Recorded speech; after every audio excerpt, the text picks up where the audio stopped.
નમસ્કાર, ઝી 24 કલાકના digital platform પર આપનું સ્વાગત છે. હું છું મિથુન.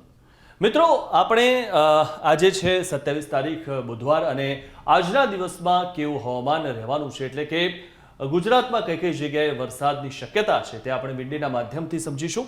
અને સૌથી મહત્વની વાત એ છે કે હવામાન વિભાગે 1 તારીખ સુધી એટલે કે 1 સપ્ટેમ્બર સુધી ભારેથી અતિ ભારે વરસાદની પણ આગાહી કરવામાં આવેલી છે.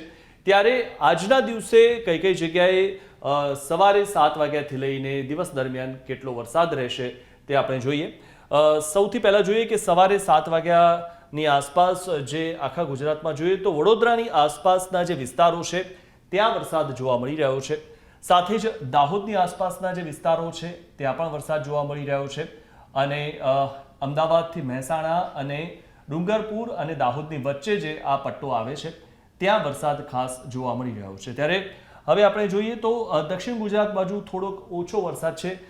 આગળ સમય જતાં કેટલો આમાં વધારો થશે તે જોઈએ તો બપોરના સમયમાં કેટલો ફરક પડે છે આપણે જોઈએ તો જે રીતે જે વડોદરાની આજુબાજુ જે વરસાદ જોવા મળતો હતો વહેલી સવારે તે ઓછો થઈ ગયેલો, એટલે કે વાદળો હટી ગયેલા જોવા મળી રહ્યા છે. પરંતુ જે દક્ષિણ ગુજરાત થી મધ્યપ્રદેશ બાજુનો જે વિસ્તાર છે, આપ આ સર્કલ બાજુ જોઈ રહ્યા છો, સુરત આજુબાજુનો જે વિસ્તાર છે એટલે કે દક્ષિણ ગુજરાતમાં વરસાદ રહેશે. ખાસ કરીને સુરત અને આજુબાજુના જે વિસ્તારો છે ત્યાં વરસાદ રહેશે. સુરતથી લઈને નંદુરબારની વચ્ચે જે વિસ્તારો છે, જે ભાગો છે ત્યાં વરસાદ જોવા મળી રહ્યો છે. અને આ બાજુ આપણે જોઈએ તો દાહોદ બાજુ વરસાદ જોવા મળી રહ્યો છે. ત્યારે હવે આપણે જોઈએ કે બપોર બાદ સાંજ સુધીમાં કેવી સ્થિતિ હશે.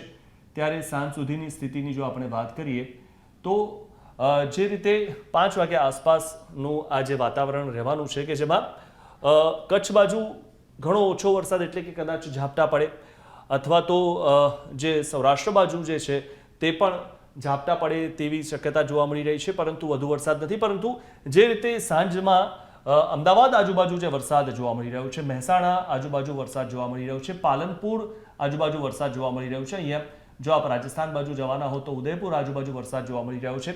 સાથે જ દાહોદની આસપાસના જે વિસ્તારો છે ત્યાં પણ વરસાદ જોવા મળી રહ્યો છે. તો વડોદરાની આસપાસના જે વિસ્તારો છે ત્યાં પણ વરસાદ જોવા મળી રહ્યો છે. આ જે આપ દ્રશ્યો જોઈ રહ્યા છો વિન્ડીના માધ્યમથી, તો જે રીતે બપોરે જે વાતાવરણ હતું સુરતથી લઈને નંદુરબારની વચ્ચે જે છે તે સિસ્ટમ જોવા મળી રહી છે, વરસાદની સિસ્ટમ, એટલે કે અહીંયા વધુ વરસાદ પડશે.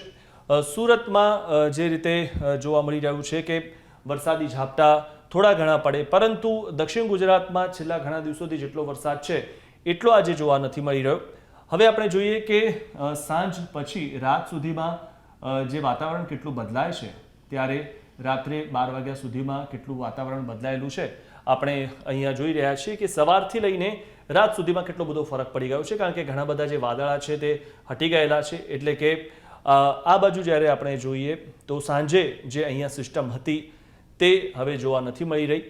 ત્યારે ગુજરાતમાં આજે રાત સુધીમાં જે વાતાવરણ છે તે ઘણું બધું ક્લિયર જોવા મળી રહ્યું છે. એટલે કે ઘણી બધી જગ્યાએ ઝાપટા પડશે, પરંતુ ભારેથી ભારે વરસાદ રાતના સમયે નથી જોવા મળી રહ્યો.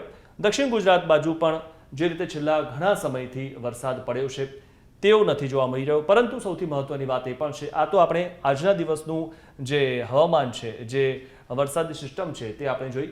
પરંતુ 1 તારીખ સુધીમાં જે રીતે આગાહી કરવામાં આવેલી છે કે ભારેથી ભારે વરસાદ ઘણા બધા વિસ્તારોમાં પડી શકે છે. એટલે કે ઘણી બધી જગ્યાએ ભારે વરસાદી ઝાપટા પડી શકે, અથવા તો થોડોક ઓછા સમયમાં પણ વધુ વરસાદ પડી શકે તેવી પણ શક્યતા જોવા મળી રહી છે.